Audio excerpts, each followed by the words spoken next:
Hello' everyone, এটা mini blog লৈ আহিছোঁ।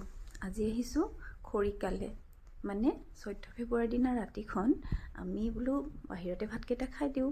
কেতিয়াবা ওলাই আহি অকণমান বাহিৰত কিবা এটা খাব পালে ভাল লাগে। এয়া আমি খৰিকাত স্পেচিয়েল খৰিকা অৰ্ডাৰ কৰিলোঁ। 4 পিচ আছিলে।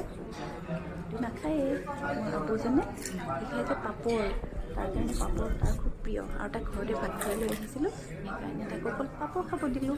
আৰু আমি দুয়ে দুখন থালি ল'লোঁ। স্পেচিয়েল থালি বুলিবলৈ নহয় বাৰু, ভেজ থালি। লগতে পিজিয়ন অৰ্ডাৰ কৰিলোঁ, মানে পিজিয়ন ফ্ৰাই। আৰু তাৰপিছতে সেই আৰু বহুত কিবা খাবও আচলতে ইচ্ছা নাযায়। সেইখিনি যথেষ্ট, থালি বোলোতেতো থালিত বহুত কিবা কিবি থাকেই, গতিকে আমি সেইখিনিকে বহুত ধুনীয়াকৈ তৃপ্তিৰে খালোঁ।